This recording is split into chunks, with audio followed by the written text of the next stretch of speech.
Burning Lady. My name is Thomas, and I am from Bristol. It just happened to me a few years ago. I told the story to many people, but I never got a proper explanation of what exactly happened to me. Whenever I visited my grandparents' house, I used to have a dream, which was very creepy, and I have visited it 3 times till now. Every time I go there, I start a dream. I used to see my grandparents' house, which was burning, and on upstairs, a girl's body was also burning usually. These dreams were very creepy and disturbing. I would almost not sleep till the morning.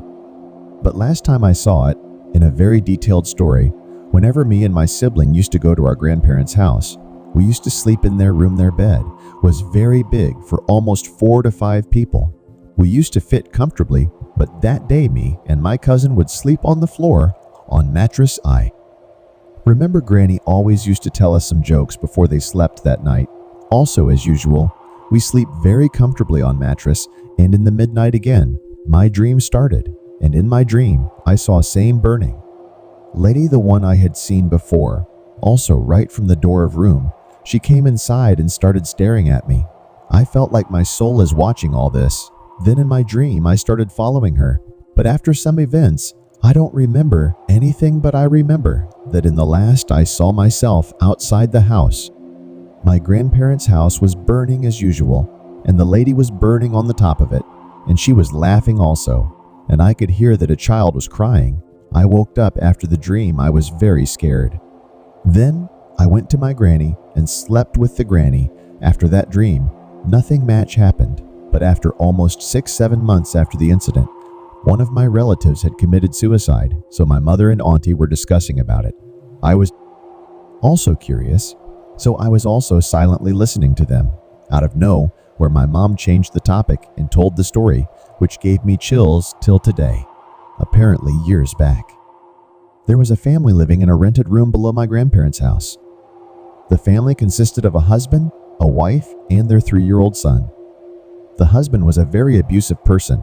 He would drink every day and abuse his wife and used to beat the child.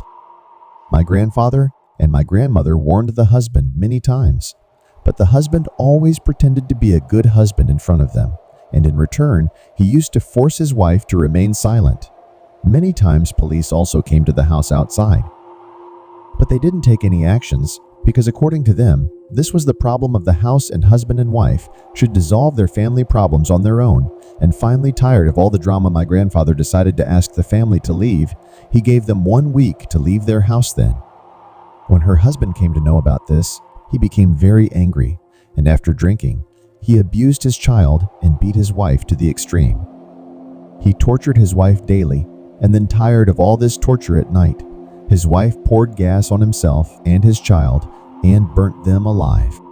My mother told this story. I could not believe my ears. For some time I tried to convince myself it was just a coincidence, but the more I thought, the more I felt that it couldn't be just a coincidence. That means the same dream I got 3 times. It comes again and again, and that too, only when I am in my grandparents' house. And this dream has such a big connection with real life. How it is possible, and that incident happened years ago, and I had never heard that story before. But after that suicide, I had never tempted about that lady, and nothing creepy happened with me, even in my grandparents' house. But I wonder, was that woman trying to tell me something, or was it just a coincidence?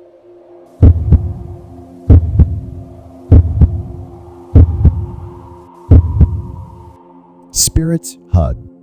This story is from 2018 when I was doing my job, and our office timings were not much, and I used to go back home around 2. I was very fond of gaming, and since there were frequent power outages in the village, I thought, why not? I should buy a new house for myself in a nearby town, which was about 35 kilometers away from my office.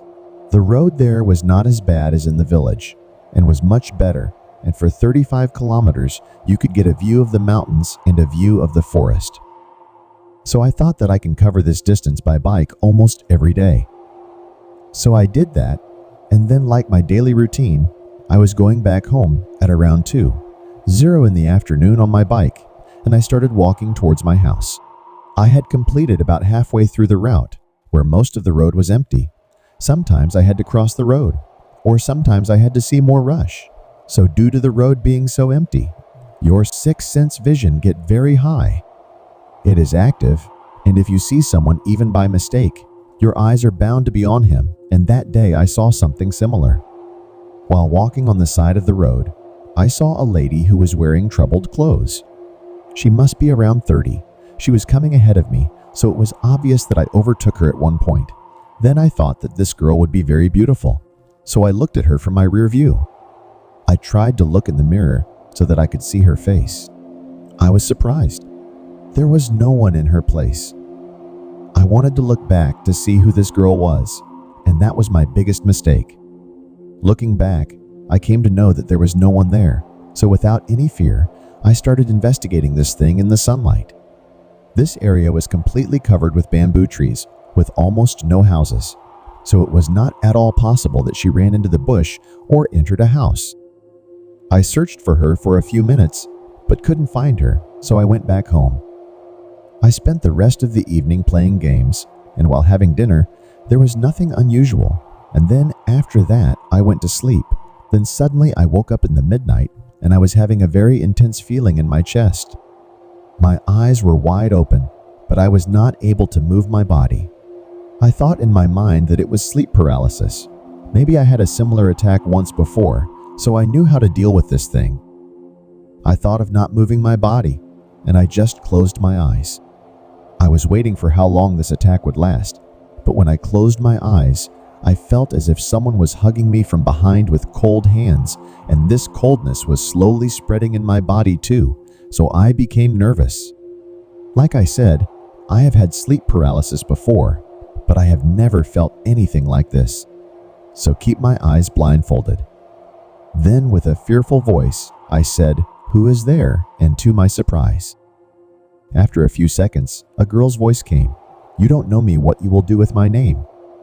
This voice was not scary at all, but was very sweet and melodious. It was as if some girl was singing next to my ear, but still I got scared by this. So I brought my voice back and said, "Please leave me alone." Then that voice came again.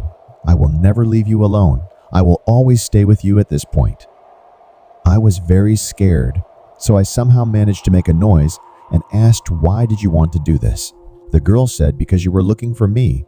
After this, I did not know when I fell asleep. But the next day I had a very high fever, so I decided to skip the office. I was very scared the whole day. I was scared of sleep too. I was scared of even standing, and I was alone in my room. The whole day passed somehow, but at night the same thing happened again. Like someone hugged me from behind, that same coolness, that same thing. I felt shivers in my body again, and a voice came to me. "Do you not like me?" I did not reply to anything. And then again a voice came, "Do you not like me too?" My husband also did not like me. "That is why he killed me. You go in this village and find me there. Then I will leave you." And again, I don't know when I went back to sleep. The next day I woke up and I got ready for office, but now I was not afraid in my mind. I was feeling like I had to reach the bottom of this mystery. When I reached my office, I talked to my colleague. His name was Lord. Then Lord and I started walking towards that village on my bike. We went to a shop and we talked to the owner there. He talked a lot. He also remembered it, and he told the Lord in his local language that there was a woodcutter's wife who lived here, and one day, suddenly villagers saw that she was hanging from the tree. The local authority had found nothing and had declared this death as a suicide, but the scary thing here was that this death had happened only a few days ago. Then that owner told that there was always a fight between these two, and overall, both of them were not happy with each other. It is obvious that her husband was crying because of what his wife did, but a little inside he was happy that finally his wife was gone. Now I know that what was the truth. My friend took me to a famous church, and I told everything to that church's priest in detail. He told me that you are a fool to stay there. Thank God I was not killed in 2 days. According to him, people who gave their life snuffed out are usually frustrated even after their death. They don't know right or wrong, and they went out their anger on any poor soul who happened to cross their path. And I was also crazy that I peeped there, and then he sprinkled his holy water, and give me some ashes to pour under my bed and at the entrance of my house and clean them after 7 days. Out of fear, I started doing whatever he told me. After that, it never happened to me, and I never wanted to see her again. So, if I conclude this thing, my logical mind tells me that all this happened to you because of sleep paralysis. But I have never had such feelings in sleep paralysis, and still, I clearly remembered each and every word that she said to me.